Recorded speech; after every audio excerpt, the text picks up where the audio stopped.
చాలా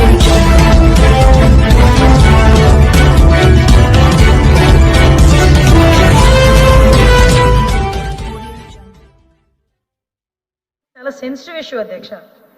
అక్కడ 1000 రూపాయల ప్రాణం అనుకుంటే మనం దేనికి తూకం వేస్తామో ఒకసారి సభ్యులు అర్థం చేసుకోవాలి అధ్యక్ష.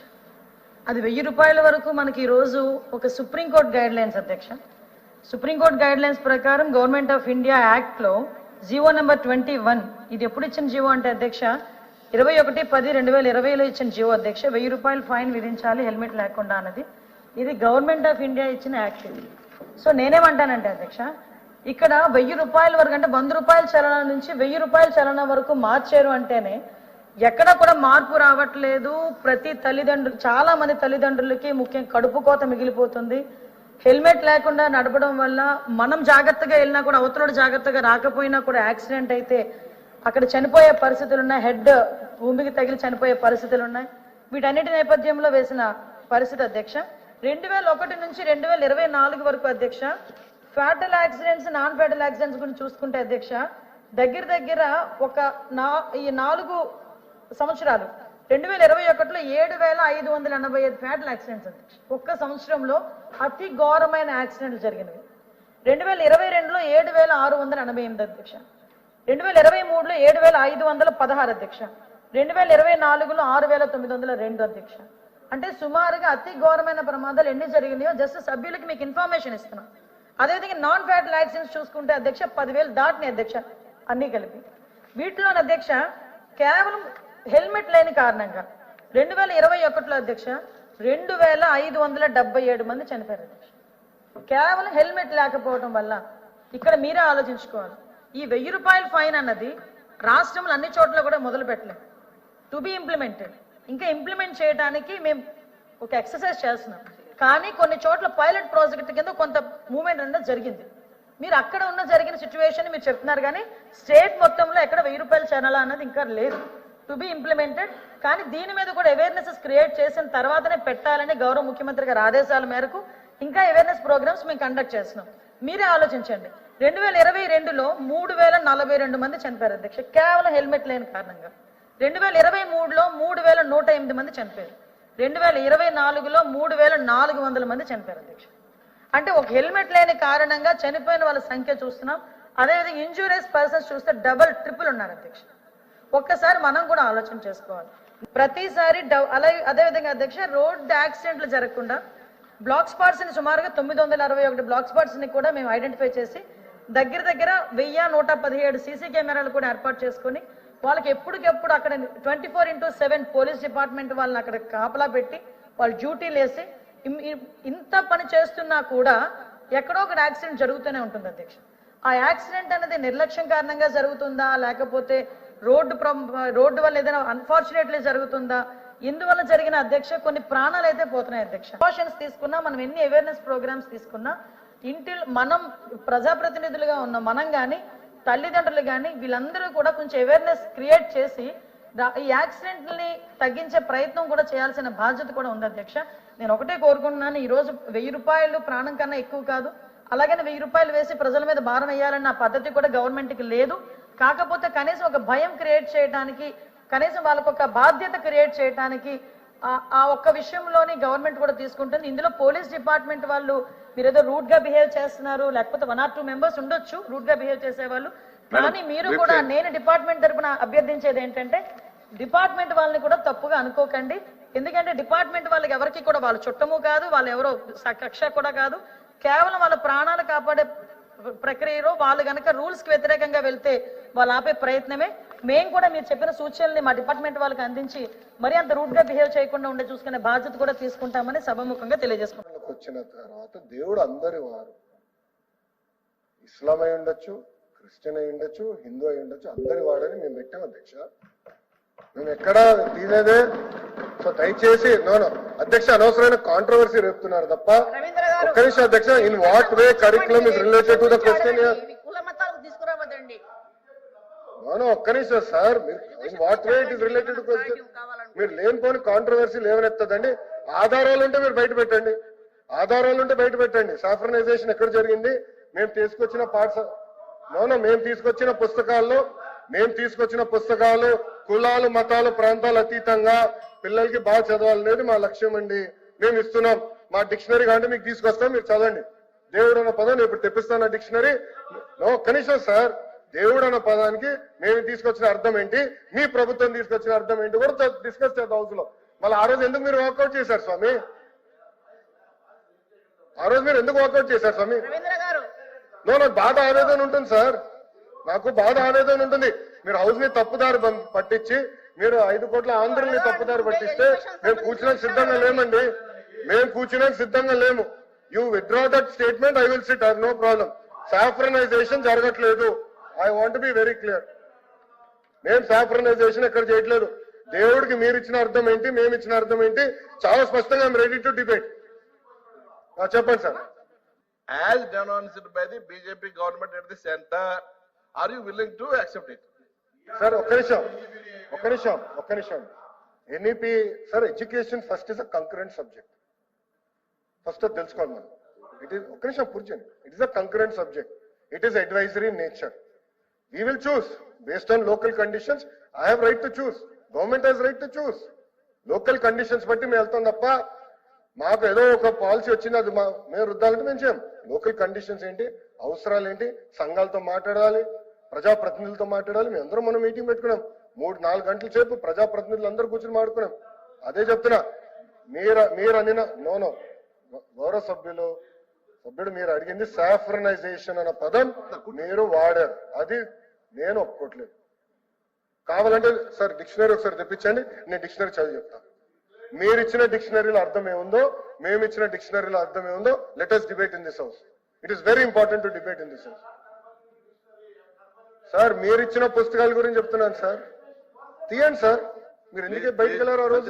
కనీసం అధ్యక్ష క్వశ్చన్ ఏంటి అధ్యక్ష? What is the question? Rationalization of schools లేదండి అని చెప్పా. రెండో ప్రశ్నకి సమాధానం లేదని చెప్పా. మూడో ప్రశ్నకి సమాధానం ఈ ప్రశ్న ఉత్పన్నం కాదన్న. అధ్యక్ష ఆయన ఇప్పుడు కరికులం గురించి మాట్లాడుతున్నారు. కరికులం గురించి ఎక్కడుంది అధ్యక్ష ఈ ప్రశ్నలో? Number 1. Number 2, saffronization of curriculum అని ఎట్లా అంటాడు అధ్యక్ష గౌరవ సభ్యులు? ఆధారాలు ఎక్కడున్నాయి అధ్యక్ష? And 2, he is not in signatory of this అని అంటారు. మంది లేదా సార్?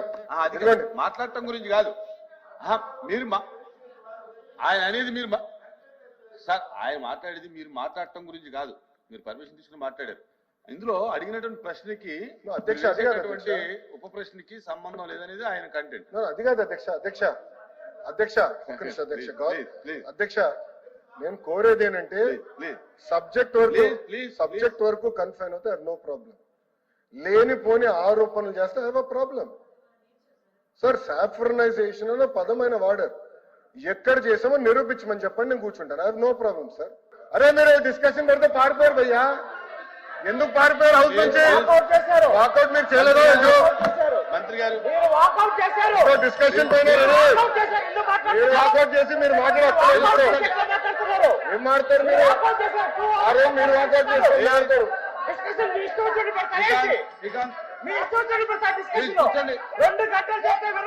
ప్లీజ్ కూర్చోండి.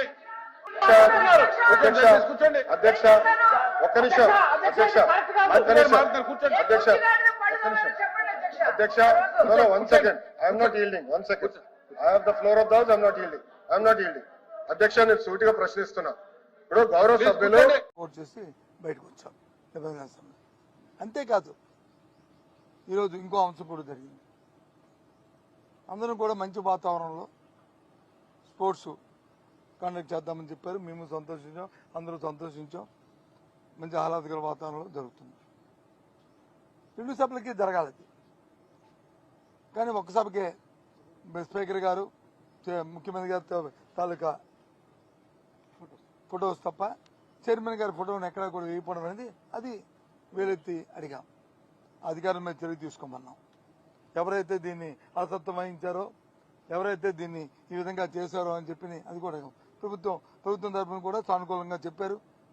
చర్య తీసుకుంటామని చెప్పారు. చాలా సంతోషం. చర్య తీసుకోవాలి. ఎందుకంటే ఇలాంటి మళ్ళీ పునరావృతం కాకూడదు. ఇలాంటి పార్షియాలిటీ ఉండకూడదు. సభ అంటే శాసనసభ కంటే శాసనసభ ఇంకా గౌరవంగా ఉండాలి. అంతే కించపరిచేటట్టుగా సభాధ్యక్షులు కానీ మెంబర్లు కానీ ఎవరిని కానీ ఉండకూడదు అనేది మా ఉద్దేశం. అది కూడా వీళ్ళు చెప్పడం జరిగింది. ఏమైనప్పటికీ కూడా సభలో ప్రశ్నోత్తరాల్లో కానీ లేకపోతే చెప్తున్నది కానీ అధికార దురంతో వచ్చి వారు పెడుతున్న అహంకారపూరితమైన వార్తల సమాధానాలు కానీ ఒక అడిగిన ప్రశ్నకు వచ్చి సరైన సమాధానం కానీ అటు నుంచి రాకపోవడం అనేది చాలా శోచనీయం, చాలా బాధాకరం కూడా. ఏమనంటే మీరు వచ్చి మీకు అలవాటు మీరు వాకౌట్ చేసుకోవడానికి వాకౌట్ ఎందుకు చేస్తారండి? మాకు సరదా, మాకేమైనా మాకు కాదా? మేము కూర్చొని తర్వాత మేము మాట్లాడిన తర్వాత చైర్మన్ గారు వచ్చి రూలింగ్ ఇచ్చిన తర్వాత చైర్మన్ గారు వచ్చి బిల్ బి పాస్ అయిన తర్వాత మళ్ళీ సభ్యులు మాట్లాడితే మళ్ళీ కూర్చుంటే దానికి విలువ ఉందండి, దానికి ఆలోచన ఉందండి. అందుకే మేము సభ నుంచి వాకౌట్ వచ్చాము.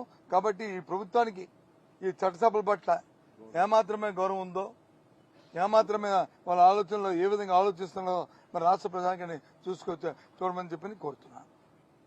కాంగ్రెస్ పార్టీని ఈ రాష్ట్రంలో లేకుండా చేయాలి, రాష్ట్రంలో వైఎస్ఆర్ అనేటువంటి బ్రాండ్ ఏదైతే ఉందో అది కనబడకుండా చేయాలనేటువంటి దాని మీద వారు ప్రయత్నాలు చేస్తున్నట్టుగా అనేక సందర్భాల్లో చూసాం. రావడమే నాగార్జున యూనివర్సిటీలో ఉన్నటువంటి రాజశేఖర రెడ్డి గారి విగ్రహాన్ని నేలమట్టం చేసినటువంటి సందర్భాలు చూసాం. బాపట్లలో రాజశేఖర రెడ్డి గారి విగ్రహానికి నిప్పు పెట్టినటువంటి పరిస్థితులు చూసాం. చివరికి ఈరోజు అత్యంత ప్రతిష్టాత్మకమైనటువంటి విశాఖపట్నంలో ఉన్నటువంటి పోతినిమల్లపాలెంలో ఉన్నటువంటి ఇంటర్నేషనల్ క్రికెట్ స్టేడియంకి రాజశేఖర రెడ్డి గారి పేరు మీద ఆ స్టేడియం ఉంటే ఈరోజు కొత్తగా వారి పేరును తొలగించి కేవలం Andhra cricket association VDCA cricket stadium అని చెప్పి కొత్తగా చేసినటువంటి మార్పుల్లో రాజశేఖర రెడ్డి గారి పేరును తొలగించినటువంటి విషయాన్ని కూడా మనందరం కూడా నిన్నటి నుంచి చూస్తూ ఉన్నాం. మీరు రాజశేఖర రెడ్డి గారి పేరుని గోడల మీద చెరిపేయవచ్చు, లేకపోతే రాజశేఖర రెడ్డి గారి పేరుని విశాఖపట్నంలో సీతకొండని ఆ రోజు వైఎస్ఆర్ కాంగ్రెస్ పార్టీ ప్రభుత్వంలో అభివృద్ధి చేసి అక్కడ వైఎస్ఆర్ గారి పేరు మీద వ్యూ పాయింట్ని ప్రారంభోత్సవం చేస్తే అక్కడ రాజశేఖర రెడ్డి గారి పేరుని చేరిపోయవచ్చు, లేదా హెల్త్ యూనివర్సిటీకి పెట్టినటువంటి రాజశేఖర రెడ్డి గారి పేరుని చేరిపోయవచ్చు. కానీ ప్రపంచంలో ఉన్నటువంటి తెలుగువారి గుండెల్లో ఉన్నటువంటి వైఎస్ఆర్ పేరుని చెరిపేసేటువంటి ఆ అర్హత కానీ చెరిపేసేటువంటి స్థాయి కానీ ఈరోజు ఈ కూటమి పార్టీలకి లేదు అనేటువంటి విషయాన్ని ఈ సందర్భంగా తెలియజేస్తూ ఉన్నాం. ఈరోజు VDCA cricket stadium Andhra cricket association ఆధ్వర్యంలో ఉన్నటువంటి పోతినిమల్లపాలెం క్రికెట్ స్టేడియంకి ఆ రోజు ప్రభుత్వం పెట్టినటువంటి పేరు కాదు. ఆ రోజు ఉన్నటువంటి ఆంధ్ర క్రికెట్ అసోసియేషన్ అధ్యక్షులుగా ఉన్నటువంటి గోకరాజు గంగరాజు గారు, లేదా ఆ రోజు ఉన్నటువంటి కమిటీ 2009 సెప్టెంబర్లో ఆ రోజు రాజశేఖర రెడ్డి గారు హఠాత్తుగా మరణిస్తే తక్షణమే ఆ రోజు నిర్మాణంలో ఉన్నటువంటి లేదా ఆ రోజు నూతనంగా నిర్మించినటువంటి ఆ స్టేడియంకి రాజశేఖర రెడ్డి గారి పేరు పెట్టాలని చెప్పి వారు నిర్ణయం తీసుకొని పెట్టినటువంటిది. దాన్ని ఏ హోదాలో తొలగించారు, ఎందుకు తొలగించారు, లేదా పేరు చూస్తే మీకేమైనా భయమా, వైఎస్ఆర్ బ్రాండ్ చూస్తే మీకేమన్నా మేము రాజకీయం చేయలేమనేటువంటి బాధ ఏమైనా ఉందా మీకు? సో అందుకనే ఈరోజు వైఎస్ఆర్ కాంగ్రెస్ పార్టీ దీన్నే తీవ్రంగా పరిగణిస్తూ వీరు చేస్తున్నటువంటి చర్యల్ని తీవ్రంగా ఖండిస్తూ రేపు ఉదయం 10 గంటలకి స్టేడియం దగ్గర ఒక నిరసన కార్యక్రమాన్ని కూడా నిర్వహించాలని చెప్పి పార్టీ నిర్ణయం తీసుకుంది. రేపు ఉదయం 10 గంటలకి రాజశేఖర రెడ్డి గారి విగ్రహం, ఎందుకంటే ఆ స్టేడియంకి రాజశేఖర రెడ్డి గారి పేరు ఉంది అనేటువంటి ఉద్దేశంతో ఆంధ్ర క్రికెట్ అసోసియేషన్ వారే విగ్రహాన్ని కూడా స్థాపించారు అక్కడ. ఆ విగ్రహానికి పాలాభిషేకం రేపు చేసి ఒక నిరసన కార్యక్రమాన్ని కూడా నిర్వహించాలని చెప్పి వైఎస్ఆర్ కాంగ్రెస్ పార్టీ విశాఖపట్నం జిల్లా ఆధ్వర్యంలో ఆ నిర్ణయం తీసుకున్నాం. రేపు ఉదయం 10 గంటలకి అక్కడ కార్యక్రమాన్ని పెడతాం, నిరసన వ్యక్తం చేస్తాం. తప్పకుండా ఏదైతే అది కమిటీ నిర్ణయం తీసుకుందా ఆంధ్ర క్రికెట్ అసోసియేషన్